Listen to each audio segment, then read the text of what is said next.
সুপ্রভাত বন্ধুরা, শ্রাবণী ফ্যামিলি ব্লগে সুস্বাগতম। তোমরা সব কেমন আছো বন্ধুরা? যে যেখান থেকে আমার ভিডিওটা দেখছো নিশ্চয়ই সবাই ভালো আছো, আমরাও ভালো আছি। তো দেখো এখন বাজে প্রায় বেলা 9:30টার মতো। তো সকালের সমস্ত কাজ সেরে তো এখন মানে খালি পেটে একটা মেয়েকে ওষুধ খাওয়াচ্ছি আর কি। তো ওর একটু গা চুলকানির সমস্যা আছে, তো সেই জন্য সেই ওষুধটা অনেকদিন খাওয়ানো হয়নি। তো আজ মনে করে ওকে ওষুধটা খাওয়ালাম, আর আমারও একটা ছিল সেটাও খেলাম। তো খাওয়া দাওয়ার পর তারপরে এদিকে মানে মুড়ি সব খাওয়া হয়েছে, আর সেগুলো ভিডিও করা হয়নি। তো তারপরে দেখো ছেলে মেয়ে দুজনে স্নান করে স্কুল বেরিয়েছে। তো ছেলে চলে গেল স্কুল, এখনও মেয়ে যায়নি, ও তো যাবে। দেখো কেমন একটা কেন্ন চড়ছিল, তো সেটাকে যে বাইরে ফেলে দেওয়া হচ্ছে। তো গরম পড়তে কত কিছু জিনিসের উপদ্রব যে বাড়িতে হয়েছে, মানে শীতে কিন্তু এসব কেন্ন বা এই টিকটিকি আরশোলা এসব কিছুই ছিল না। আর গরম পড়ার সাথে সাথে মানে সমস্ত যেন পিঁমড়ে, একটা যদি মুড়িও পড়ে থাকে তাতেও পিঁমড়ে হয়ে যাচ্ছে। একটা রুটি রাখার জন্যেই একটা মানে মিষ্টি তো মানে বলার মতো না, মানে কিছু জিনিস একটা যদি পড়ে থাকে তাতে পিঁমড়ে ধরে যাচ্ছে গরম পড়তে। তারপরে তো একটু বৃষ্টি হয়েছে, তো আমাদের আশপাশটা তো ভীষণ মানে কী বলবো জঙ্গল জঙ্গল ভাব। তো সেই জন্য না একটু কেন্ন বা এই টিকটিকি মাকড়সা এইসব জিনিসগুলোর উৎপাতটা একটু বেশি। তো বিরক্ত তো ভীষণ বোধ করি। আর মানে সমস্ত পরিষ্কার করতে যে একদিন মানুষ যে একটু শরীরে বিশ্রাম নেবে সে আমাদের ঘরে খুব কমই হয়। তো প্রত্যেকদিনই দেখো এটা সেটা নোংরা দেখতে পাওয়া যায়, যার জন্য কাজের এটাও বেড়ে যায়। তারপরে দেখো স্নান টান সেরে একদম পুজো দিতে চলে এসেছি। তো এখন ছেলে মেয়ে দুজনে স্কুলে চলে গেছে, মেয়েটা লাস্টে স্কুলে গেল। তো ওকে বললাম দরজাটা মোটামুটি টেনে দিয়ে যেতে। তো পুজোটা করছি ঠিকই, কিন্তু মনটা হচ্ছে যে দরজাটা ঠিকভাবে দিয়েছে কি দেয়নি। তো একবার যেয়ে দেখে আসলে তারপরে এসে পুজোটা দিলে বুঝি ভালো হতো। তো সেই জন্য এরকম মনটা হচ্ছে। তো যাই হোক, তারপরে দেখো প্রথমে ভগবানের চরণে তুলসী আর হচ্ছে যে চন্দন দিয়ে দিলাম, দিয়ে তারপরে ফুল টুল দিয়ে একদম প্রসাদ দিয়ে একদম পুজো নিয়ে নিচ্ছি আর কি। তো পুজো দিচ্ছি আর মনটা ওই যে ওইদিকেই পড়ে আছে যে নিচে বোধহয় দরজাটা খোলা আছে, আর যদি খোলা থাকে তাহলে ব্যাঙ তো উঠবেই। আবার অনেক সময় এটা সেটা সাপ মানে ওই মেটালি সাপগুলো ওইগুলোও কিন্তু উঠে যায়, ঢ্যামনা সাপ তো আছে। তো এরকম তো থাকে, তো ভয় লাগে। সেই জন্য একবার এরকম যেহেতু হয়েছিল, তো সেই জন্য একটু ভয়ও লাগে। তো তারপরে দেখো পুজো টুজো দিয়ে তো একবার নিচে গেছিলাম, নিচের মন্দিরে পুজো দিয়ে তো তারপরে একবারে উপরে এসেছি। এগুলো হচ্ছে যে এই যে চাদরটা দেখছো ব্লু রঙের, এইটা হচ্ছে যে ওই ঠাকুরের গায়ে চাপা দেওয়া হতো শীতকালে। তো সেটা কেচে দিলাম। আর ঠাকুর যে বসে থাকে যে সাদা কাপড়ের ওপরে মানে বেছানো থাকে, সেগুলোকেও কতদিন বা যাবৎ তোলা হয়েছিল, কাঁচা হয়নি, যেহেতু অসুবিধা ছিল শরীরটা, সেই জন্য আজকে শেষমেশ ধুয়ে দিলাম। কালকে ভিজিয়েছিলাম, কালকে বিকেলের দিকে ভিজিয়েছিলাম, আর ধোয়া হয়নি সকালে, সেই জন্য আজকে ধুয়ে দিলাম, ধুয়ে দিয়ে ডেটল দিয়ে মেলে দিলাম। আর বাকি জামা কাপড় কাচা হয়েছিল সেগুলো সব মেলে টেলে দিয়ে একদম এসে রান্না চাপিয়ে দিয়েছি। ভাত হয়ে গেছে, দেখো এখন বসিয়েছি যে পটল আলু সয়াবিন দিয়ে তরকারি। তো এটা কিন্তু খুব নিরামিষও ভালো লাগে, আবার আদা রসুন পেঁয়াজ দিয়ে করলেও কিন্তু ভালো লাগে।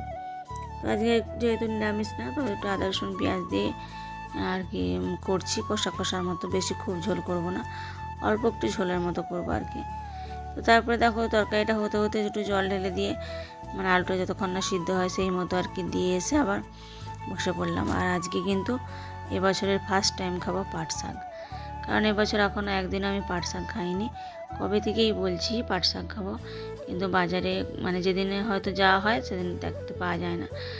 তো যেহেতু দুটো বাজার আছে, যেটা একটু দূরে সেখানে সব কিছু পাওয়া যায়, কিন্তু সামনের যে বাজারটা সেখানে কিন্তু সমস্ত কিছুটা সবসময় পাওয়া যায় না, টাইমে যেতে হবে, মানে আবার কোনো দিন পাবে, কোনো পাবে না এরকম।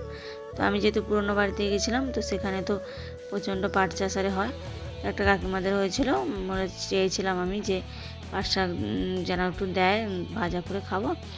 তো সে দুটি তুলে আমাকে দিয়ে গেছিলো অল্প করে।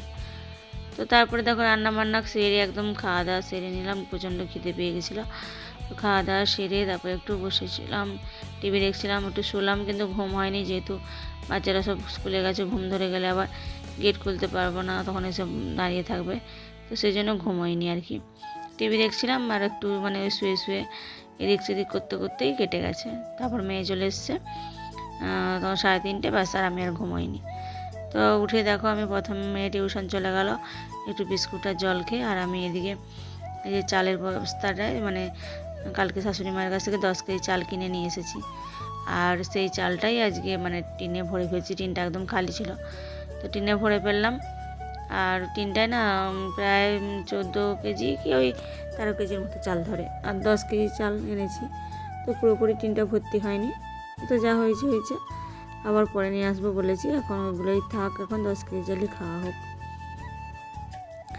তারপরে দেখো এই ঘরের বিছানাটা তুলে আবার হচ্ছে যে একটা সুতির বেডশিট বিছাচ্ছি। বেডশিটটা একটু রঙটা মানে চটে গেছে, কিন্তু যতটা ক্যামেরায় বোঝাচ্ছে অতটা নয়, মোটামুটি বোঝা যাচ্ছে, মোটামুটি ভালো লাগে। আর যেহেতু সুতির জিনিস, তো সেটা রঙ উঠলেও কখনো ছিঁড়ে তো যায়নি। আর বাকি হচ্ছে যে কি, মানে সুতির জিনিসের যে রঙটা একটু বেশিদিন থাকেই না, মানে 3-4 বার ধোয়া হয়ে গেলে রোদে মিলিয়ে দিলেই না দেখবে রঙটা যেন উঠে যায়, এরকম হয়। আর কিন্তু সুতির জিনিসের একটা আরাম আলাদা, রঙ থাক বা না থাক, মানে সেটা গায়ে পিঠে, বিশেষ করে গরমকালে মানে শুতে যেন একটা অন্যরকম। এই শীত কি গরম দুই সময় কিন্তু সুতি খুব ভালো, তবুও শীতকালে একটু সেই মিক্স চাদরগুলো যেগুলো হরহরে হয় সেগুলো তবুও গায়ে মানে পিঠে রাখা যায়, কিন্তু গরমকালে ওই পাপে প্রচণ্ডই গরম লাগবে। তো তারপরে দেখো একদম ঘরদোর ঝাড়ুটার মেরে সকালেও কিন্তু ঘর মোছা হয়েছে, আবার বিকেলবেলাও একটু মানে বেশি জল দিয়ে মুছিনি, একটুখানি মানে 2 বার মাত্র ডুবিয়ে একটু ডেটল দিয়ে গোটাটা মানে চারিপাশটা একটু মানে মুছে নিলাম আর কি, যাতে বেশ সন্ধ্যেবেলাটা একটু পরিষ্কার পরিষ্কার দেখাবে। আর সেই জন্য আর এই তো ঝাড়ুটারও মেরেছি, তাতে যেন চারদিকটা একটু ধুলো ধুলো লাগছিলো, চাল টাল তোলা হয়েছে তো একটু যেন ধুলো ধুলো লাগছিলো, তো সেই জন্য একটু মুছে নিয়ে তারপরে দেখো সেই দুপুরের বাসনগুলো কিন্তু ছিল, তো সেই বাসনগুলোও দেখো এখন ধুয়ে নিচ্ছি। আবার এদিকে দেখছি মোটরের জলও সেরকম নেই, অল্প জল পড়ছে, সারাদিন আজকে এখনও মোটর চালানো হয়নি, সেই যা কালকে চালানো হয়েছিল, তো আজকে আবার চালাবো। তো হচ্ছে যে বাসনগুলো আগে ধুয়ে নিই, তারপরে মোটরটা চালাবো। তো দেখো একটা একটা করে সমস্ত বাসনগুলো ধুয়ে নিচ্ছি। আর ওই মানে ভিম বারটা পুড়িয়ে গেছে, মানে আছে বাড়িতে, তো বাটিতে পুড়িয়ে গেছে, আর এখন আর কাটবো না, সন্ধ্যাবেলা একবার কাটবো। তো ভিম জেল ছিল, ভিম জেল আর ভিম বার দুটোই আমার থাকে, তো ভিম জেল দিয়েই পুরো সাবান মানে ভালো করে ঘষে নিচ্ছি। আর ভিম জেল দিয়ে দেখবে থালা বাসন কিন্তু অল্পতেই ফেনা হয় আর তাড়াতাড়ি ধোয়া হয়ে যায়, আর ভিম বার দিয়ে করলে কিন্তু অনেকটাই লাগে। আবার ভিম জেল দিয়ে কড়াইটা ঠিকমতো মাজা যায় না দেখবে, আর ভিম সাবান দিয়ে কিন্তু কড়াইটা বেশ ভালো চকচকা করে মাজা যায়। তো তারপরে দেখো বাসন টাসন ধুয়ে একদম চলে এসেছি, একটু বসবো, যে নিজের প্রতি তো যত্ন, মানে শরীরের প্রতি বা নিজের প্রতি তো যত্ন আমি নিই না, বাড়ি আর ঘরের প্রতি যত্ন নিয়ে নেই, মানে সারাটা দিন কেটে যায় আমার। তো ভাবছি সকাল থেকে চান করে বুঝি মুখখানটা শুধু একটু আঁচড়ে রেখে দিয়েছিলাম, পুরো মাথাটা আঁচড়ানো হয়নি। তো ভাবলাম যে না, আগে মাথাটা একটু আঁচড়িয়ে তারপরে আমি ছাদে যাব, কারণ জামা কাপড় আর ছাদে সমস্ত কিছুটাই মেলা আছে। হ্যাঁ, তো ওই জন্য আমি 2 বার ধরে যাবো না বলে একবারে ভাবলাম যে একটু সন্ধ্যা হয়ে আসবে, যাব, তাহলে জামা কাপড়গুলোকে তুলে নিয়ে একবার সন্ধ্যা দিয়ে তারপর নেমে আসবো। তো সেই কথা চিন্তা করে মাথাটা আঁচড়িয়ে তারপরে দেখো ঘরকে চলে আসলাম, এসে একটু মানে সিঁদুরে পরে নিচ্ছি আর কি। তো তারপরে আমি কিন্তু যাব ছাদে। আর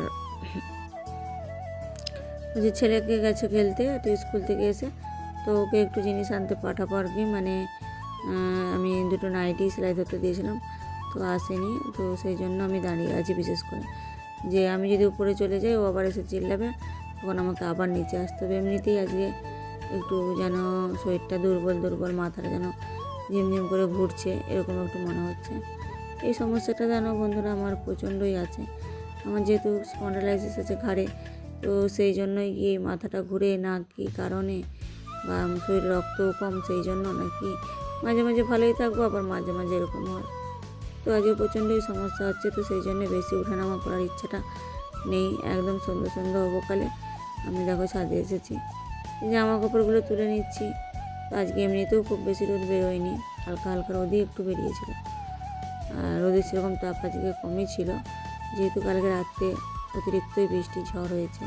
তখন আমরা সবাই ঘুমিয়ে পড়েছি, তখন কিন্তু ঝড় বৃষ্টি হয়েছে। এক ঝপকান ঝড়ে আমার উপরে একটা জানলা খুলেছিল, এত আওয়াজ হয়েছে আমার ঘুমটা ভেঙে গেছে। ভয় লেগে গেছিলো যে কিসে আওয়াজ হলো। তো যেহেতু পাখা চলছিল ঘরে, বুঝতে পারছিলাম না। তো তারপর পাখাটা বন্ধ করে ভালো করে শুনলাম, তখন বুঝতে পারলাম যে বাইরে ঝড় আর বৃষ্টি দুটোই আরম্ভ হয়ে গেছে।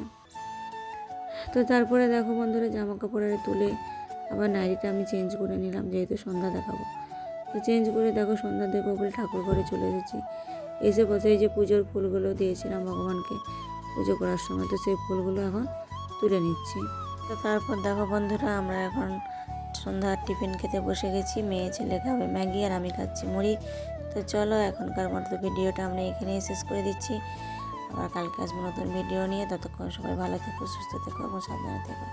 Good night, tata.